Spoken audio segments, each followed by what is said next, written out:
tu fais pas du porno, toi? Je dis, ah si, moi, si, maman, du coup, je fais du contenu pour adultes. Ah, mais du coup, parce qu'elle a bégayé, elle s'est imaginé toutes les scènes qu'on voit sur les sites internet.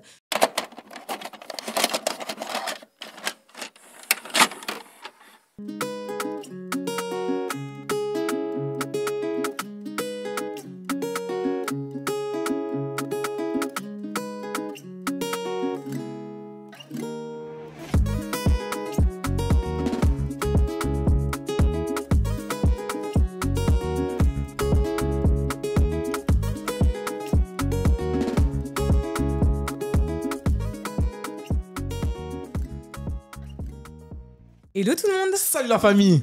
Bienvenue sur le podcast C'est comment ?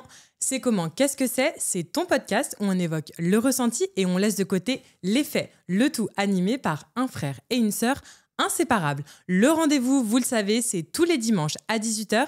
Un épisode, un nouvel invité, un nouveau sujet. Et comme d'habitude, vous pouvez retrouver ce format sur toutes les plateformes de streaming, Apple Podcasts, Deezer, Spotify et toutes les autres. On est aussi sur les réseaux sociaux, Instagram, YouTube, TikTok. C'est comment le podcast. Abonnez-vous, likez, commentez, partagez, donnez-nous de la force pour cette saison 3. On compte sur vous. Merci beaucoup. Comment tu vas, ma chère sœur ? Très bien, et toi ? En forme, très content d'être là. Ne perdons pas de temps, allons-y. Allons-y, let's go. Pour ce nouvel épisode, nous allons parler de création de contenu pour adultes, mais pas que, de sexualité dans sa globalité. Nous accueillons au micro de C'est comment aujourd'hui Pika. Hello Pika. Bonjour. Comment vas-tu ? Ça va super. Et vous, du coup ? Oui, très bien. Toujours, ça va, on essaye. Alors, tu le sais Pika, et vous le savez aussi, chers auditeurs, téléspectateurs, comme d'habitude, je fais un petit récapitulatif des faits de notre invité avant d'enchaîner sur les questions afin que vous puissiez comprendre l'échange qui va suivre. Pika, ou la femme sans tabou, tu nous diras pourquoi. Tu es âgée de 25 ans, tu es créatrice de contenu, stripteaseuse et actrice X depuis peu. À l'âge de 12 ans, malheureusement, tu subis des attouchements sexuels au sein même de ta famille. On aura l'occasion d'en reparler dans un second temps. On va parler aussi de ta carrière professionnelle qui se lance notamment à l'âge de 20 ans, où tu commences par faire des photos de charme. Et puis, en 2020, c'est aussi le clip dans lequel tu apparais de Nino et de Niro Kim Jong-il. On était obligé forcément de le mentionner, puisque ça a aussi été un tremplin dans ta carrière. Ensuite, tu fais du striptease. Malheureusement, et notamment en France, tu es confronté à du racisme. Tu pars en Guadeloupe et là, c'est totalement différent. Voilà. Pour autant, à un moment, tu as besoin de faire un stop parce que tu fais quand même un down, tu fais quand même une dépression. Et puis, tu reviens en faisant du striptease, notamment sur les plateformes privées. Ça marche. Tu fais de la création de contenu. Ça marche. Tu fais des vidéos X, notamment avec ton conjoint. Ça marche. Et depuis peu, début 2025, tu as lancé ton podcast La femme sans tabou. Bref, tu fais 1001 choses. Tout cela t'a permis notamment d'avoir ton indépendance et on te félicite pour ça. Nous, ce qu'on avait envie de savoir, c'était quelle est la suite et puis comment est-ce qu'on gère son image autant sulfureuse que pédagogue sur les réseaux sociaux. Est-ce que tu es prête ? Je suis totalement prête. Super. Alors, c'est moi qui enchaîne avec la première question pour, je dirais, contextualiser un petit peu cet échange. Qu'est-ce qui fait que tu es aussi libérée au niveau de ta sexualité ? On le sait, c'est un sujet tabou et je trouve que c'est un sujet aussi, notamment chez les femmes, on en parle peu. Qu'est-ce qui fait que toi, tu es assez à l'aise pour parler de ça et puis parler de ça sur les réseaux sociaux ? Je dirais que ça a été beaucoup lié à ce que j'ai vécu. Du coup, le fait d'avoir eu mes attouchements, etc. Étant petite, j'ai facilement eu en fait cette liberté avec la sexualité. Parce que en regardant du contenu pour adultes, en fait, je n'avais plus de tabou. Finalement, en fait, je me retrouvais face à des films que je ne comprenais pas. Je me suis cherchée et en fait, au fur et à mesure, je me suis dit pourquoi ne pas en parler moi aussi ? Qu'est-ce qui aujourd'hui en vrai va m'empêcher d'en parler, mis à part la société. Comme tu l'as dit, quand on est des femmes, c'est très compliqué, mais en fait, je n'ai pas de tabou, je n'ai pas de limite et j'aimerais bien mettre ça au service des autres. Cassie l'a énoncé au début de l'épisode, tu as été modèle dans le clip de Niro et Nino. En quoi ce clip, ça a été une évolution pour toi et en quoi ça a marqué un tournant dans ta vie ? Qu'est-ce que ça t'a apporté finalement ? Alors, le clip de Niro m'a apporté énormément de choses parce que en fait, je sortais du lycée, tout simplement. Je sortais du lycée, j'étais entre le lycée et la fac et j'ai vécu beaucoup d'harcèlement scolaire, etc. j'étais un peu la bolosse. Hein. On va pas se mentir. Franchement, au lycée, collège, j'étais un peu la bolosse. J'étais un peu la meuf à part, garçon manqué, qui joue aux jeux vidéo, qui traîne qu'avec des mecs. Et en fait, dans le clip de Nino et Niro, je suis en lingerie. Donc en fait, les gens au début, ils se posaient des questions. Et en fait, il y a une scène bien particulière en fait où je suis avec Niro, pardon, et je rentre dans la voiture pour voir Nino. Et c'est cette scène-là que tout le monde m'a envoyé. En fait, c'est une scène emblématique. Et ce clip m'a apporté tout simplement ce côté où en fait j'étais légitime. Tu vois, c'est ce côté où, ok, là j'arrive dans le game. Là, il se passe quelque chose. Je vais me lancer dans quelque chose. Et c'est là que je me suis dit, mais je vais continuer les clips. Et du coup, j'ai continué. Hein. Tu as continué les clips, du coup, la création de contenu par la suite. Donc, il y a aussi eu tout un process finalement de s'assumer encore plus. Non pas que dans les clips où certes, tu es en lingerie, mais du coup, on en voit un peu plus. Une question que j'avais envie de te poser, c'est vrai, c'est qu'on a souvent tendance à dire je vais ouvrir un compte OnlyFans pour me faire plus d'argent. Je vais faire un compte mime. Vas-y, let's go, mettre mes pieds en photo. Moi, la première, tous les 4 matins, je regarde mes pieds, je me dis bon, qu'est-ce que je fais avec ça, où je vais? On est d'accord. Ça t'a permis aussi de prendre ton indépendance, toute cette création de contenu. Mais est-ce que c'est aussi facile que ça? Parce qu'on a l'impression quand même que tout le monde le dit assez facilement. Alors, je sais pas trop ce qu'il en est des mecs, mais en tout cas, les nanas, moi, je vois même à mon travail, on a souvent entendu je vais faire un OnlyFans, ça va être facile, on va s'abonner et je vais avoir de l'argent. Mm-hmm. Quelle est la réalité derrière tout ça, Pika? Déjà, je dirais que la réalité, c'est que je reçois beaucoup de messages qui me posent finalement cette question de mais en fait, j'ai envie de le faire. Je fais un message de prévention au passage. Sachez que si vous voulez faire ce genre de contenu, vous ne pouvez pas le faire de manière cachée. En fait, tôt ou tard, on va vous reconnaître et les réseaux sociaux sur Internet, les images que vous faites ne disparaissent pas. Pour revenir à la question, ça n'a rien de facile. Ça coûte cher de produire son propre contenu. J'utilise des téléphones, mon appareil photo, des micros, des lumières, la lingerie, les accessoires, tout ce qui est... parce que moi aussi, je fais tout ce qui est côté BDSM, donc tout ce qui est au niveau des fouets, ce genre de choses. J'ai la chance d'avoir des collaborations, donc vraiment, je remercie. Parce que la lingerie, ça coûte cher. Mais en fait, c'est un budget, c'est un investissement sur soi-même déjà. Et ensuite, sur les plateformes Mime et OnlyFans, on crée du contenu pour des abonnés. On crée du contenu pour des personnes qui nous suivent tous les jours, qui sont fans de nous, c'est pour ça qu'ils veulent en voir plus. C'est ce côté où on leur apporte quelque chose, ils aiment notre personnalité, ils veulent en voir plus. Et c'est vrai que les gens se disent que c'est facile, alors que la plupart des femmes qui vont se lancer comme ça, elles vont voir qu'en fait, elles n'ont pas d'argent. Et pourquoi elles n'ont pas d'argent? Parce qu'elles n'ont pas une communauté qui les suive. Et je dirais pas que là, actuellement, je gagne énormément sur Mime et OnlyFans. Je gagne quand même des belles sommes, mais c'est vrai que c'est pas quelque chose de facile dans le sens où même t'es ta propre photographe, t'es ta propre vidéaste, faut avoir les idées, faut aller chercher les endroits. Il y a des abonnés qui peuvent se demander des choses complètement farfelues. Je sais pas si vous voulez savoir un peu une chose qu'on m'a demandé une fois. Oui. Là, du coup, tu nous tends la perche, forcément. Je sais pas, je pose ça au cas où.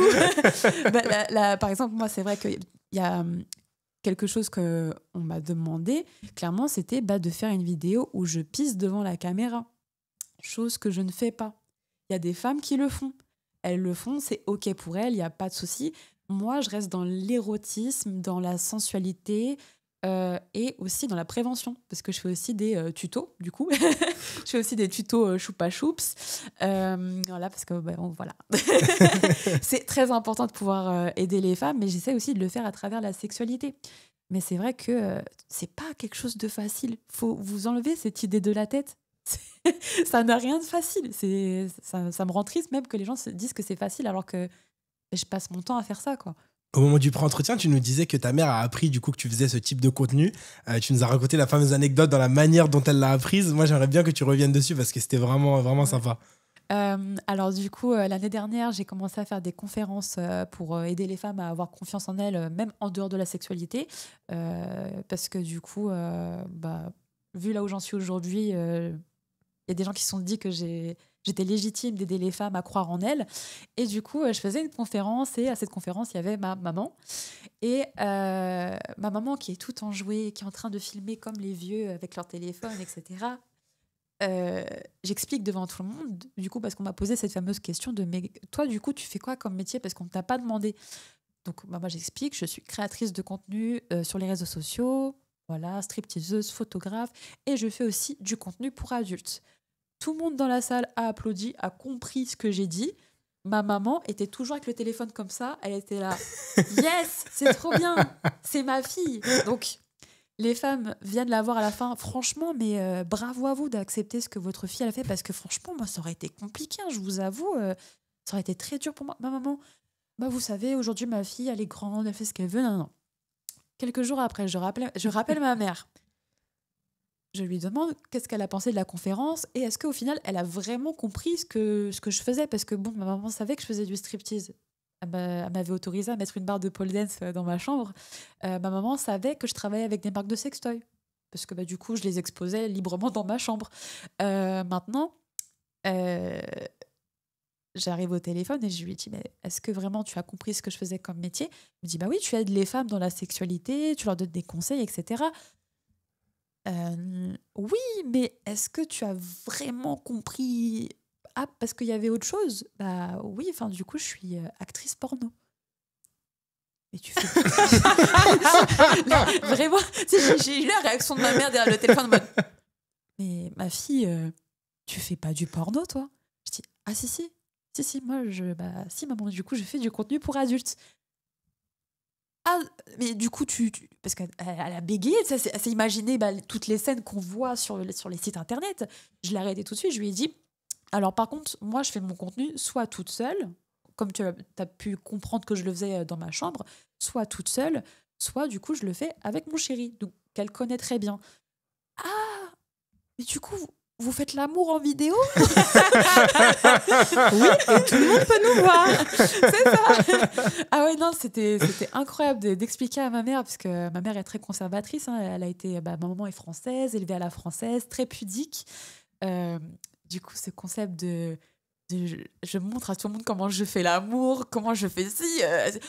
Bon, écoute, si t'es épanouie comme ça, tu payes ton loyer aujourd'hui, qu'est-ce que tu veux que je dise? Mais c'est fou quand même parce que pour une femme qui est, comme tu le dis, hyper conservatrice, le fait, dans un premier temps, qu'elle accepte que t'aies des sextoys exposés dans ta chambre, enfin, voilà, c'est pas tous les parents qui accepteraient ça. Et puis, j'ai envie même de dire, tous les adultes, entre guillemets, Adrien et moi, on a vécu ensemble.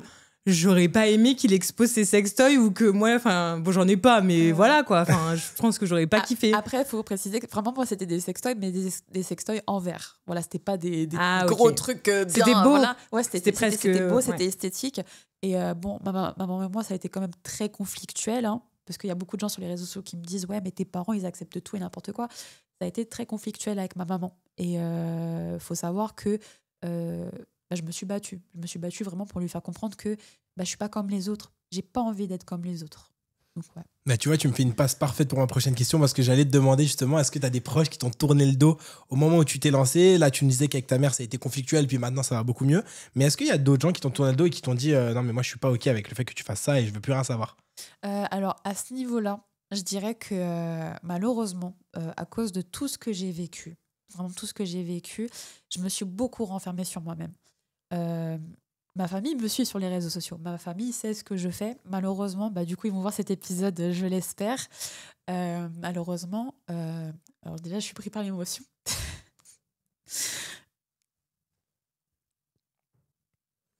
On peut faire une pause si tu veux.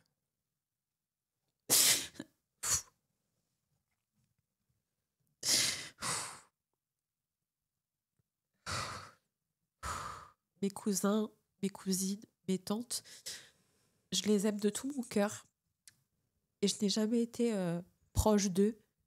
de par ce que j'ai vécu. Et je me sentais très seule. Je me suis sentie seule toute ma vie. Toute ma vie, j'ai rejeté les anniversaires, tout ce qui était rempli de joie, tu sais, des grands moments remplis de joie que les gens partagent entre eux. C'est comme si, à ce moment-là, j'avais l'impression de ne pas le mériter.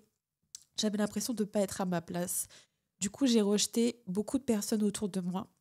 À la maison, avec ma maman, ça a été très compliqué pendant des années. Et du coup, mon père, j'en parle pas, hein, il est vraiment absent. Mais du coup, ouais, c'est pas ma famille qui m'a rejetée, c'est moi qui ai rejeté tout le monde. Parce que j'avais peur qu'ils sachent déjà ce qui m'était arrivé, parce que j'avais pas forcément envie d'en parler à ce moment-là. Et en devenant petit à petit qui j'étais, en fait, ouais, je me suis coupée de tout le monde. J'ai jamais eu vraiment de... Jusqu'à aujourd'hui, en tout cas, en découvrant qui je suis actuellement, avant, je n'avais pas eu de vrais amis. Les seuls vrais amis que j'avais, c'est ceux que je me suis fait sur la PlayStation. Et donc, ouais, en fait, au final, c'est même pas les gens qui m'ont rejeté totalement. Au final, c'est moi qui ai rejeté tout le monde pour vivre moi dans ma bulle et foncer quoi qu'il arrive sur les réseaux sociaux, en fait. Je suis sûre que ce qu'elle dit, quand même, ça te parle. Ouais, carrément, parce que je pense que parfois, tu as besoin de faire ton chemin et malheureusement d'être loin de ce que t'aimes pour avancer, ouais. Et du coup, ça me parle totalement. Ouais, j'en étais sûre, parce que c'est vrai que de par ton parcours, qui est, on peut le dire quand même, assez chaotique, en tout cas au début, c'est vrai que tu as dû certainement te délester des liens familiaux, justement pour pouvoir vivre ta vie.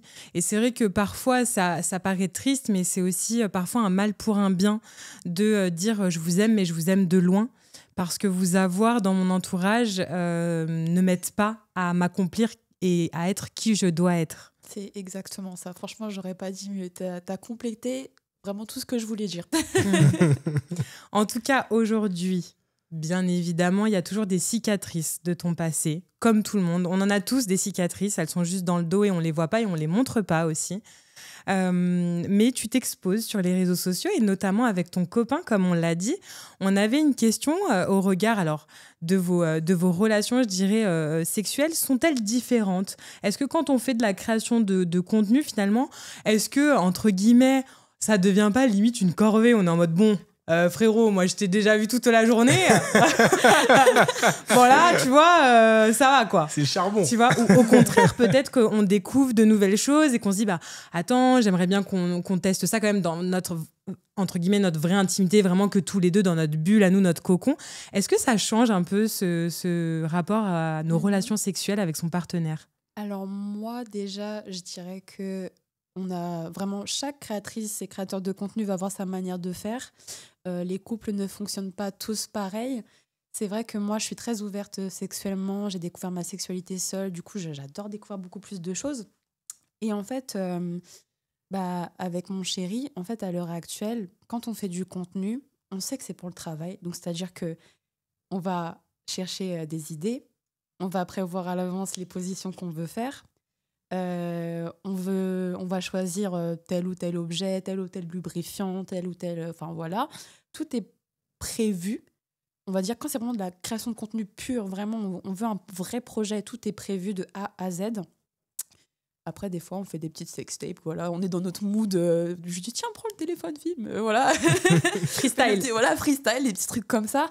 Mais sinon, quand c'est de la vraie création de contenu, ouais, on prend le temps de bien choisir les choses, de faire les choses bien carrées parce qu'on veut que ce soit qualitatif et d'autant plus qu'on veut partager une image de la sexualité qui est aussi très connectée entre les partenaires.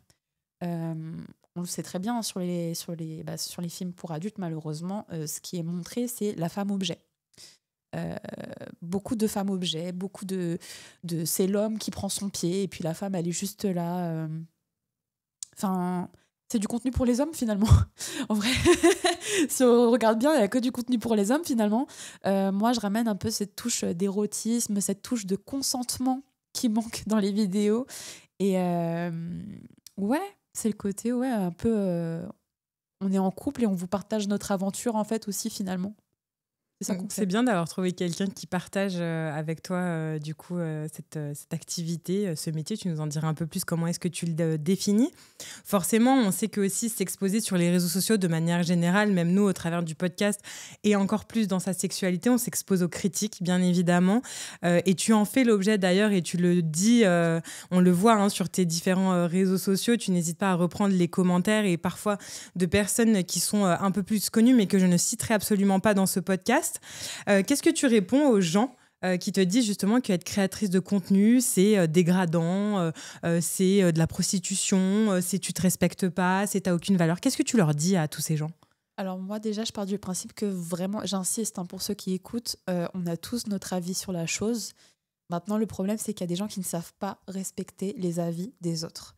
On a un vrai problème dans cette société, c'est que tout le monde veut avoir raison. Alors qu'en vrai de vrai, il n'y a pas de... En fait, il n'y a pas à avoir raison ou à avoir tort. C'est chacun fait sa vie, chacun a ses choix. Il faut juste savoir respecter les gens. Sauf que les gens ne savent pas respecter les autres. Donc à partir de ce moment-là, c'est compliqué. En général, ce que je réponds, c'est que dans tous les cas, c'est ma vie. En fait, à l'heure actuelle, moi, je vis ma vie. Si toi, t'es salarié dans un vieux travail et que t'es pas content, c'est pas mon problème. Si à l'heure actuelle, t'es là, la seule chose que tu sais faire, c'est être sur ton téléphone et commenter mais t'es une tapin, mais t'es une tana, Est-ce que c'est le seul truc productif que t'es capable de faire dans ta journée? Genre, moi, c'est ça que je me pose comme question, en fait, c'est pourquoi? En fait, qu'est-ce que ça va vous apporter de faire ça?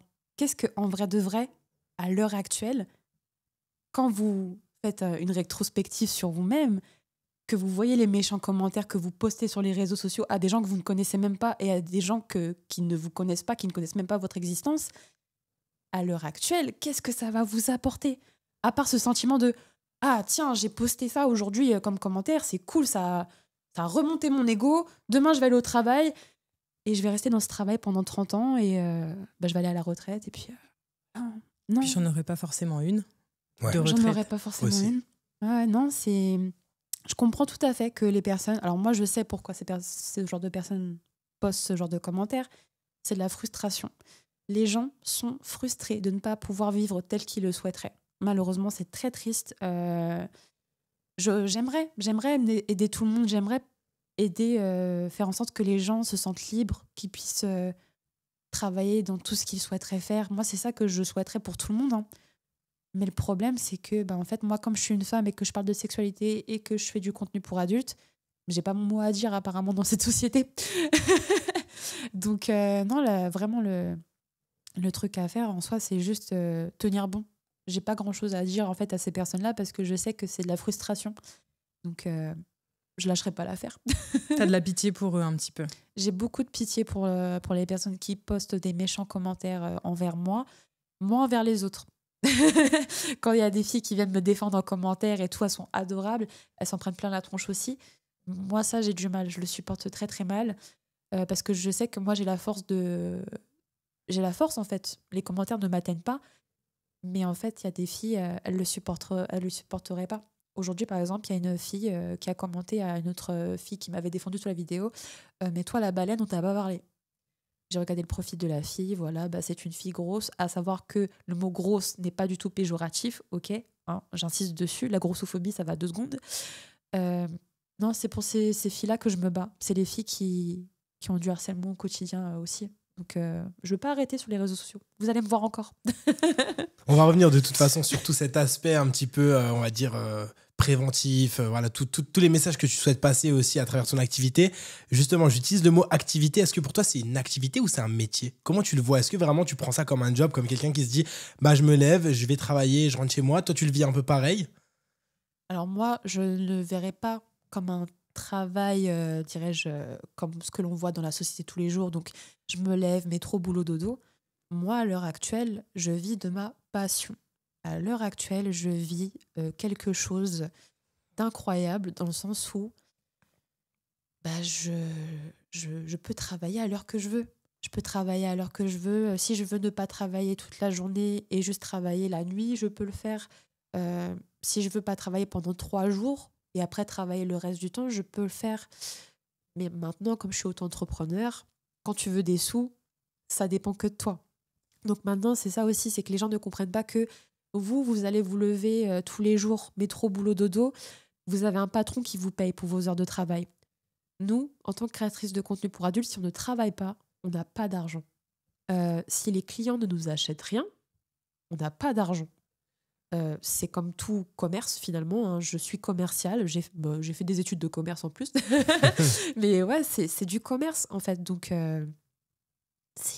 non.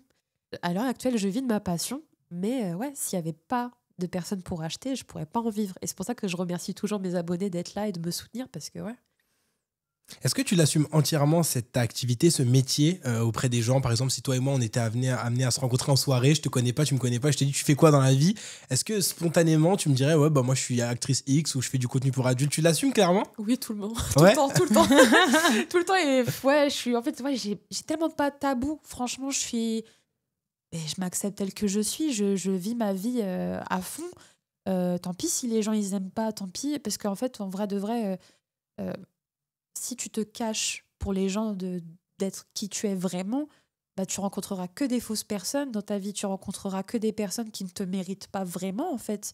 Donc ouais, moi j'assume si les gens ils m'aiment pas ils aiment pas mon métier, bah c'est ok. De toute façon je fais pas que ça, je fais plein de trucs à côté. Mais si ceux qui me posent cette question restent coincés là-dessus, c'est que je sais déjà que dans tous les cas c'est pas des personnes avec qui je vais pouvoir collaborer pour d'autres projets ou être ami avec eux, tout simplement. T'as l'air de t'être forgé quand même une grosse carapace par rapport à toutes les critiques que tu reçois. On sent que ça t'atteint pas. Je voulais qu'on parle aussi de la notion d'ego. C'est hyper intéressant parce que tu montres ton corps, tu t'exposes aussi ta nudité d'une certaine manière. T'as des abonnés, t'as des gens qui payent pour te voir. Quel est le rapport à l'ego dans tout ça? Est-ce que ça booste pas notre confiance en nous, notre ego? Se dire, bah, j'arrive à plaire, mon corps plaît à des gens, on me désire. Comment tu gères ton rapport à toi? Alors, je dirais que cette phase-là d'ego, je l'ai eue en commençant. J'étais chez ma maman, hein, encore, j'étais chez ma maman, et là, je me disais, waouh, regarde, enfin, je faisais pas ça, mais tu sais, j'arrivais devant ma maman et j'étais contente de me dire, bon, parce que ma maman voulait voir des preuves, tu vois, elle comprenait pas qu'on pouvait gagner de l'argent sur les réseaux sociaux parce que elle a voulu que j'aille faire un travail normal, tu vois. Bon, j'ai essayé plein de trucs, mais en vrai de vrai, voilà. Donc la première fois que j'ai montré à maman, regarde, maman, il y a un mec il m'a pris 200 € pour que je marche pieds nus devant lui, tu vois. Ma maman, elle était comme ça. Donc du coup, là, il y a un monsieur qui a acheté des vidéos de tes pieds pour 200 €. C'est vraiment comment ma mère, elle a parlé, c'était vraiment comme ça, tu vois. Donc à ce moment-là, j'ai senti un boost de confiance en soi, etc. Bah, tu sais, je sais pas comment expliquer, mais tu sais, c'est le côté où quand t'es adolescent, adolescent. Oui, c'est quand t'es adolescent, t'as ce truc de, voilà, tu te la pètes. Ben moi, ça me l'a fait à mon début de travail. Et en fait, parce que bah, du coup, j'ai redécouvert ma féminité à travers le contenu pour adultes. Parce que vu que j'ai vécu des agressions sexuelles, c'est en faisant le contenu pour adultes que j'ai découvert ma féminité dans son entièreté sensuelle et sexuelle.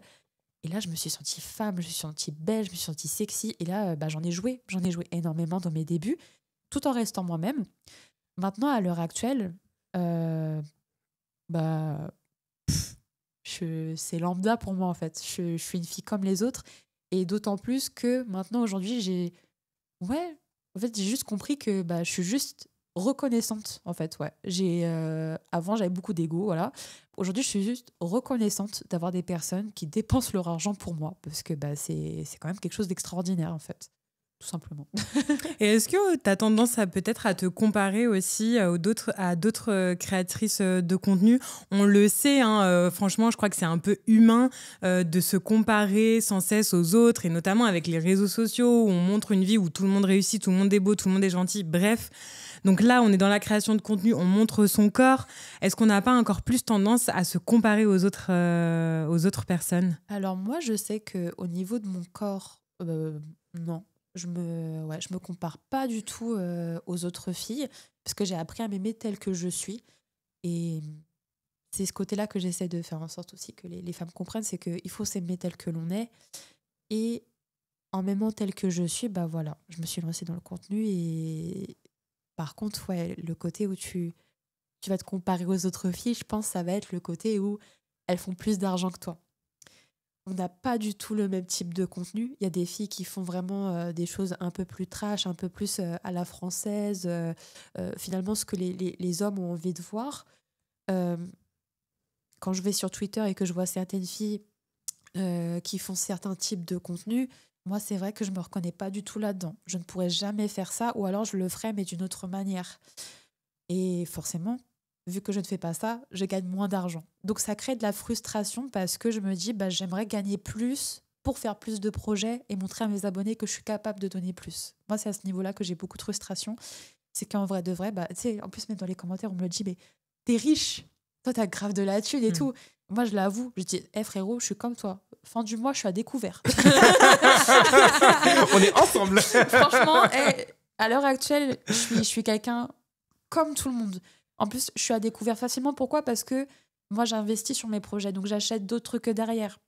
Et pour moi, même ça, le fait d'être à découvert, c'est pas un sujet tabou, parce que on est tous pareils. On est tous pareils et c'est... Ouais, moi, c'est juste ça que je suis frustrée de ne pas pouvoir gagner plus pour donner plus. Et est-ce que tu as déjà vécu des moments difficiles dans ta carrière ? Est-ce qu'il y a déjà eu des moments où, par exemple, des gens t'ont insulté en face ou t'ont menacé par rapport à ce que tu faisais ? Tu vois, on parle de cette notion de se comparer aux autres. On peut évoquer aussi la notion de jalousie. Est-ce que tu as eu des moments durs vraiment dans ta carrière ? Alors, j'ai vraiment eu cette chance, pour le coup, de n'avoir jamais vécu de méchanceté en face que sur les réseaux sociaux. Parce que, bien évidemment, c'est là que...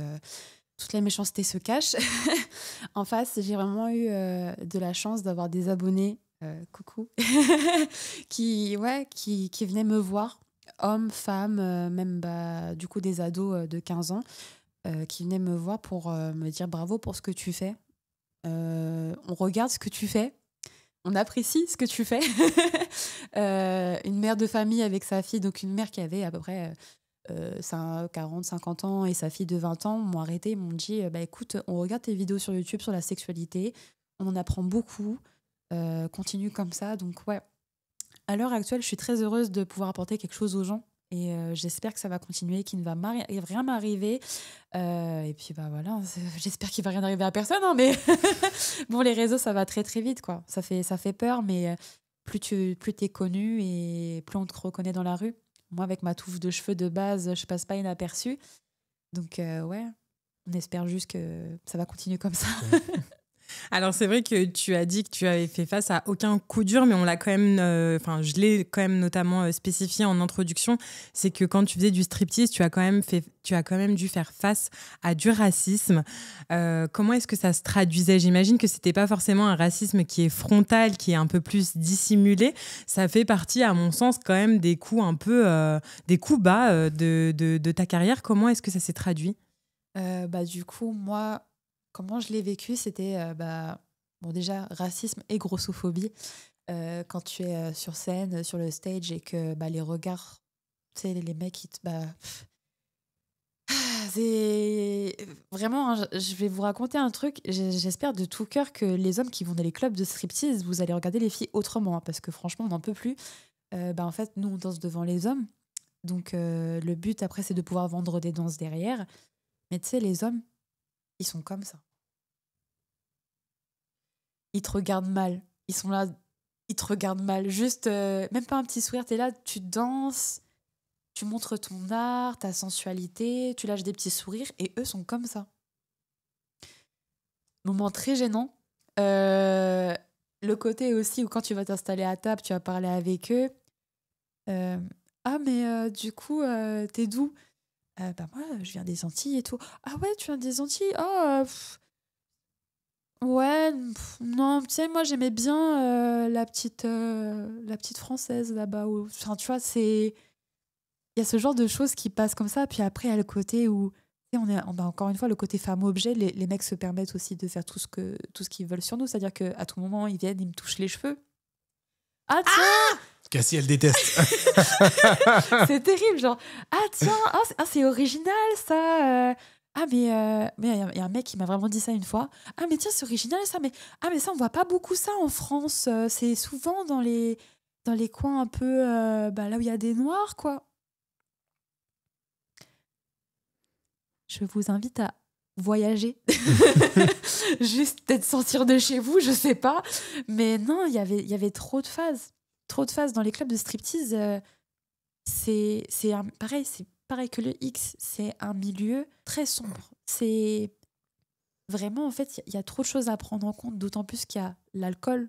Il y a des filles qui ne boivent pas, mais nous, de base, on doit aussi vendre de l'alcool. Des fois, on peut boire avec les clients. Des fois, on gagne de l'argent sur nos propres consommations. Donc, il y a l'alcool qui est là-dedans aussi. Des filles se droguent, etc. Il y a de tout. Donc, en fait, le striptease, même ça, je dirais que c'est chaud. C'est chaud même quand... En fait, heureusement, je suis partie de la France parce que vraiment, je le vivais très mal. Je le vivais trop mal, en fait, d'être là, femme métisse, donc ni noire, ni blanche. Parce que du coup, pour les Renois qui venaient dans le club de strip où j'étais pas assez blanche. Pour les blancs, je n'étais pas assez noire. Et en plus de ça, du coup, j'étais trop grosse. Parce que moi, je suis musclée, j'ai des formes, etc. Dans le club de strip où j'étais, ils préféraient les femmes très fines, en général. Donc, ouais, il y avait un peu de tout, quoi. Ce qui est fou, je trouve, avec l'épisode de Pika, c'est qu'on se rend compte à quel point tout le côté sombre, justement, qu'il y a derrière la création de contenu, le striptease, on voit juste les strass et les paillettes. On voit juste le fait que ça peut être facile. Alors oui, on se dit, OK, il y a l'exposition sur les réseaux sociaux, les critiques, etc. Mais on voit, là, comme tu le disais, dans le striptease, le rapport à l'alcool, le rapport à la drogue, le rapport aux hommes qui te regardent, etc. Donc ça démystifie un peu tout ça. En fait, là, c'est ce que tu as dit, justement, le regard des hommes sur nous. Parce qu'en plus, quand on est stripteaseuse, notre but, c'est de vendre des danses. Et quand on ne vend pas de danse, on ne gagne pas d'argent. Et on se remet en question. Tu sais, moi, c'était la première fois que j'étais stripteaseuse. Donc, je suis là, je me dis, purée, j'arrive pas à vendre de danse. Je suis pas assez belle, je danse pas assez bien. Tu te remets totalement en question. Moi, à cette époque, en plus, j'avais les cheveux courts aussi en France. J'avais les cheveux courts, très, très courts. J'avais tout coupé pratiquement. Et je mettais des perruques en plus, tu vois. Donc, en fait, il y avait tellement de trucs à prendre en compte que je me suis totalement remise en question. C'était horrible à vivre. T'es là, tu vends pas de danse, tu gagnes pas d'argent. C'est trop. Mais comment est-ce que finalement trop. on jongle avec cette dualité de je dois faire du contenu, on le sait, je pense, quand on se met dans ce milieu-là pour les hommes. C'est beaucoup plus les hommes qui le consomment que les femmes. C'est notamment dans les clubs de striptease, ça va beaucoup plus être les hommes, même d'ailleurs sur les plateformes les sites X ou autres. Comment est-ce qu'on jongle avec le fait que je sais très bien que je vends beaucoup pour les hommes et en même temps, j'aime pas le regard qu'ils ont sur moi. Alors, tu vois ce que je veux dire? Ouais, c'est hyper. Je trouve que c'est hyper compliqué de jongler entre les deux et de se dire, mais finalement, il faut quand même que je me dise, ok, mais vraiment, quand je me pose et que je suis honnête avec moi-même, je sais que ça va beaucoup être des hommes qui vont.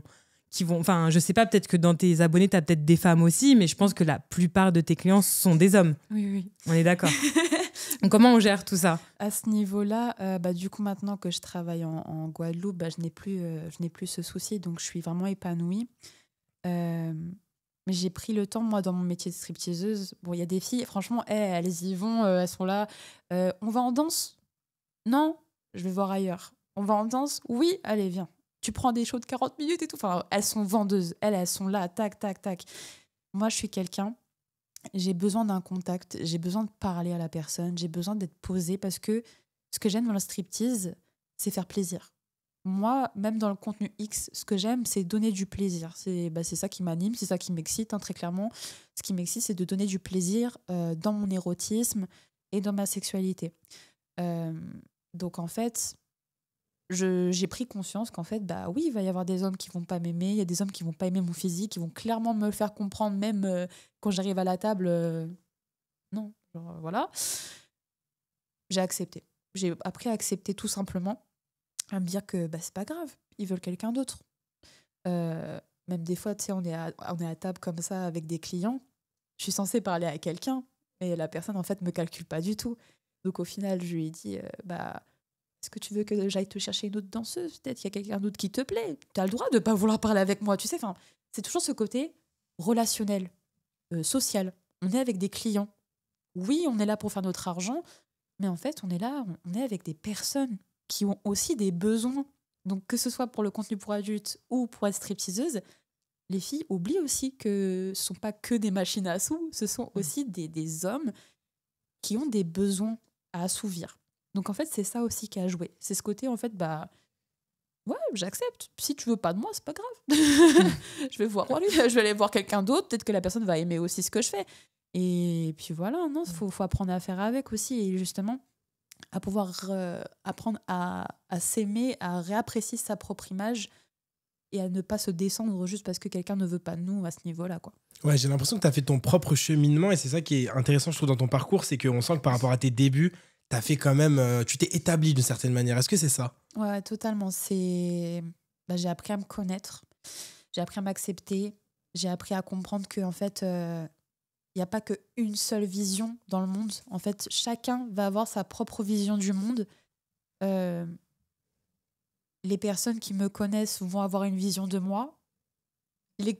Alors, je vais dire même mieux, les personnes qui me connaissent, mais ils ne vont pas tous me connaître de la même manière. Ça, c'est valable pour tout le monde. Et c'est ce côté-là, ouais, où en fait, je me suis forgée au fur et à mesure de ce que j'avais envie de créer.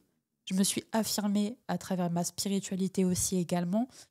Et de par tout ce que j'ai vécu, je me suis dit, mais en fait, je ne peux pas continuer à me descendre. C'est pas possible. J'ai quelque chose à offrir aux personnes et aujourd'hui, il faut que je le fasse, en fait, tout simplement. Ouais, c'était qu'une question de temps finalement, parce qu'on sent que depuis le début de ta carrière, entre guillemets, tu as toujours eu ce côté humain, ce rapport aux autres, ce rapport à toi, et c'était juste une question de temps pour que finalement ça prenne de plus en plus de place dans ta vie. Et aujourd'hui, c'est là et tu l'exprimes d'une manière qui te convient carrément. Je voulais faire un petit parallèle avec un épisode qu'on a tourné il y a 1 an déjà, au début du podcast. C'était avec un ami à moi qui s'appelle Barouya, qui était venu dans l'émission.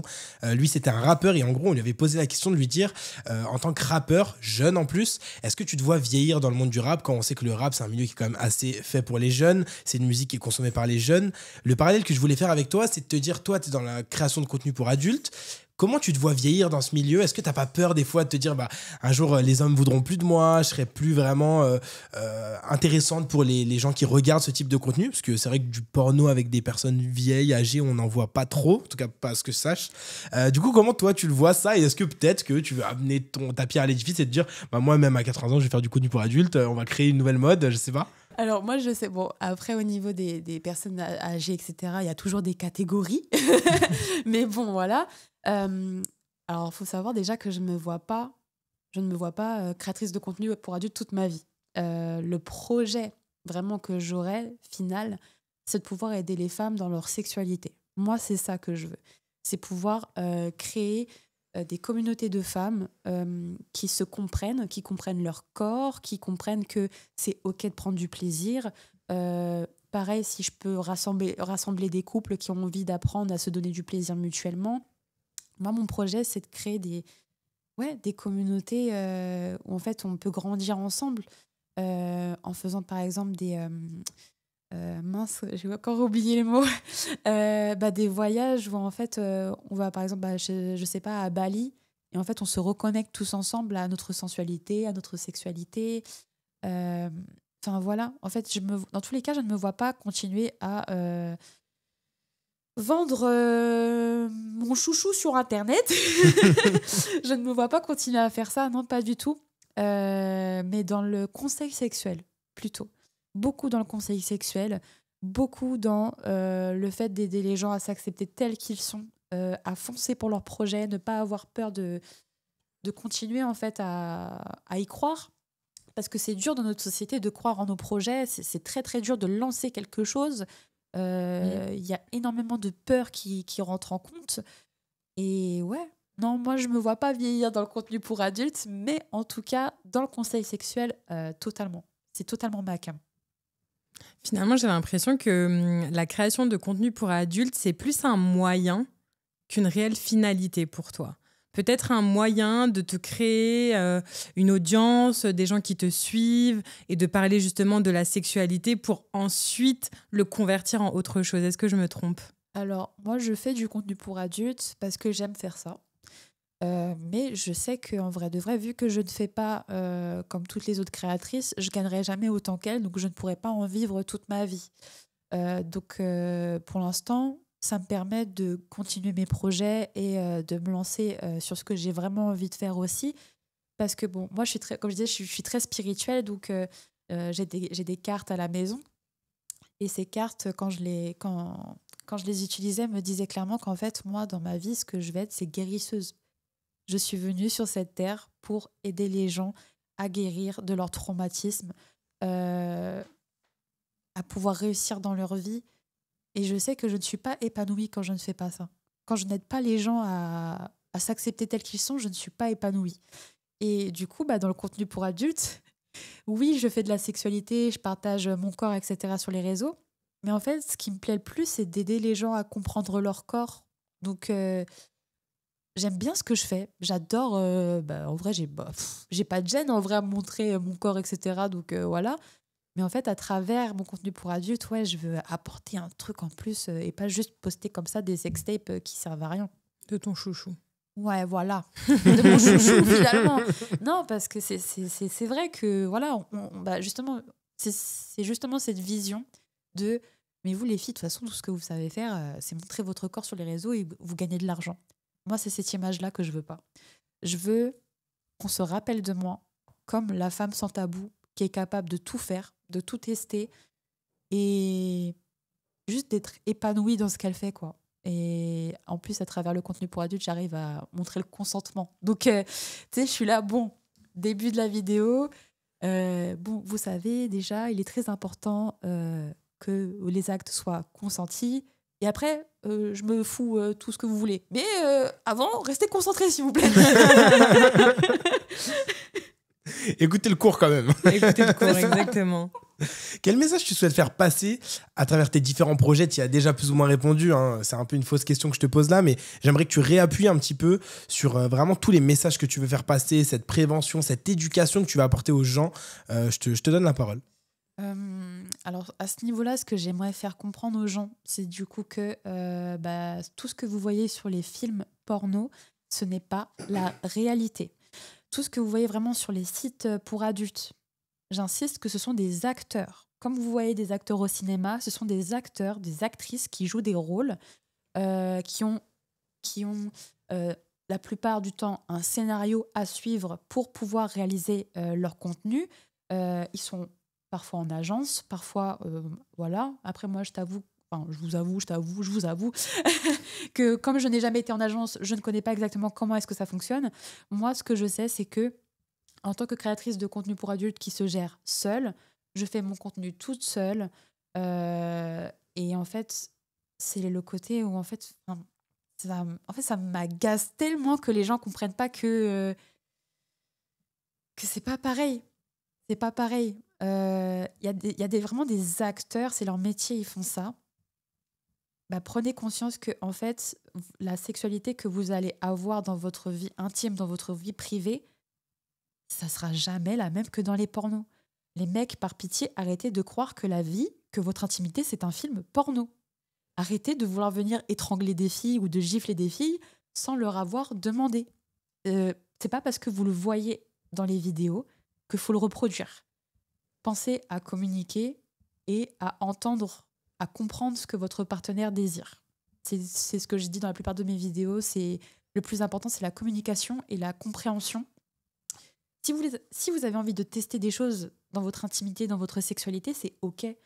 Vous avez tout à fait le droit de vouloir tester des choses. Mais il faut le consentement de votre partenaire. Voilà, c'est ce que je dis tout le temps en général. Très bien. Alors, on va revenir sur un épisode qui est un peu plus traumatisant, bien évidemment, mais qu'on a évoqué en introduction. C'est notamment les attouchements que tu as subis quand tu étais plus jeune. Et tu l'as dit tout à l'heure, finalement, j'étais là pour guérir les gens.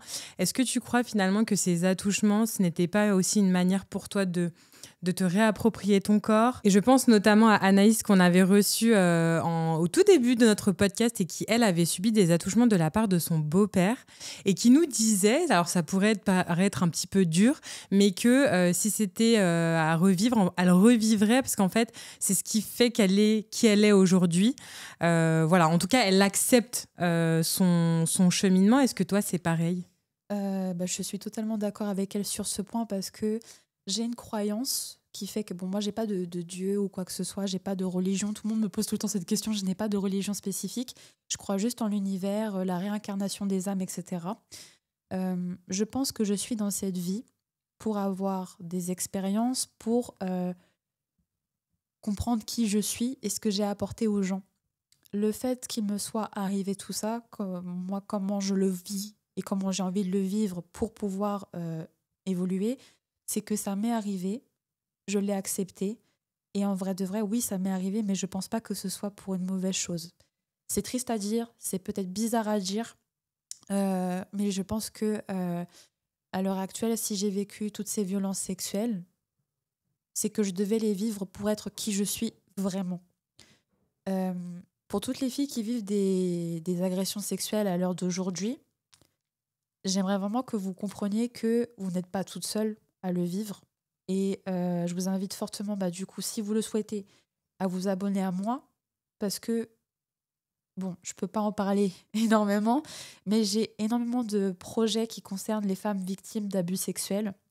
Et j'aimerais pouvoir avoir une communauté de femmes qui a envie d'avancer et qui n'a pas envie de rester dans ce traumatisme, en fait, qui veulent guérir. Moi, c'est ça que j'ai envie d'avoir, c'est ce côté où que les femmes puissent guérir, parce que malheureusement, des abus sexuels, il y en aura toujours. Il y en aura toujours, que ce soit hommes ou même femmes. Hein. Il y a des femmes aussi qui font subir ce genre de choses à des hommes. Il y a peut-être des hommes qui en ont vécu, qui nous regardent aussi aujourd'hui. Donc ouais, prenez conscience que vous n'êtes pas tout seul.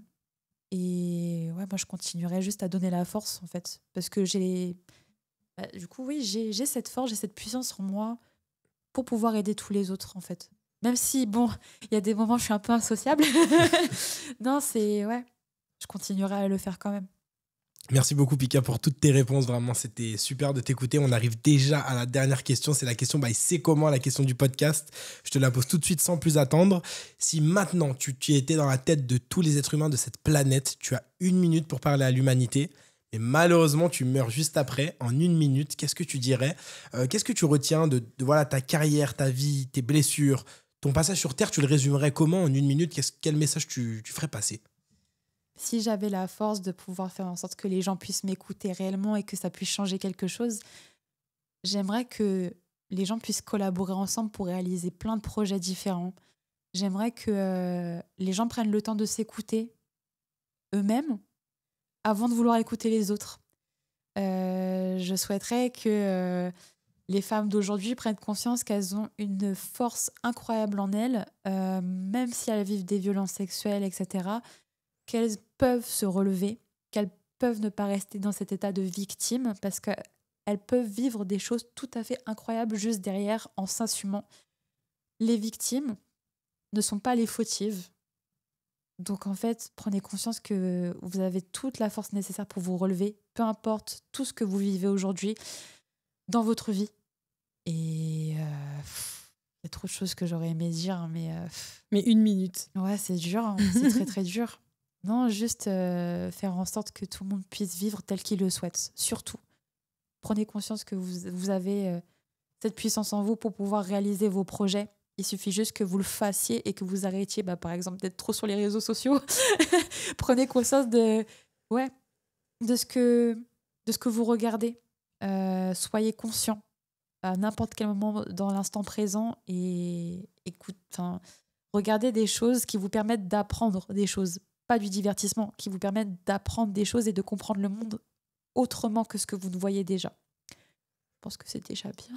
J'ai essayé de faire concis, c'est dur. C'est déjà pas mal, c'est déjà pas mal. Merci beaucoup, Picade, pour ta présence aujourd'hui au micro de C'est comment. Merci à vous de m'avoir invité. Avec plaisir, c'était vraiment cool. Merci beaucoup. Je te laisse faire l'instant promo. Écoutez, comme d'habitude, vous pouvez retrouver ce format sur toutes les plateformes de streaming. Comme j'ai dit en début d'émission, Apple Podcast, Deezer, Spotify, Instagram, YouTube, TikTok, C'est comment le podcast. Donnez-nous de la force. Je sais pas, Pika, si tu voulais caler quelque chose par rapport à tes contenus, tes projets. C'est ton instant aussi, je t'en prie. À ce niveau-là, n'hésitez pas à venir me suivre sur Instagram. C'est là que je poste la plupart de mes contenus en général pour la confiance en soi, etc. Et sinon, comme je disais tout à l'heure, toutes les filles qui ont été victimes d'abus, etc., n'hésitez pas à venir me suivre parce que j'aimerais vraiment avoir une communauté de femmes qui a vécu ça pour les aider à s'en remettre. Voilà. Merci beaucoup. Merci à vous. Eh bien, est venue l'heure pour moi de clôturer cet épisode. On espère que vous avez apprécié, on espère que vous avez appris des choses aussi. L'idée de cette interview, c'est aussi de vous montrer ce qu'il y a derrière la création de contenu. C'est aussi de vous dire qu'il faut accepter ce que chacun puisse faire. On a envie d'être créateur de contenu pour adultes, on le fait, on n'a pas envie, on le fait pas. Bref, chacun fait ce qu'il veut, où il veut, quand il veut, comme il veut. C'est pas notre problème. On espère, comme d'habitude, que cet épisode vous a plu. On se donne rendez-vous la semaine prochaine, dimanche 18h, pour un nouvel épisode avec un nouvel invité. En attendant, on vous salue et on vous dit bye Genius. Ciao.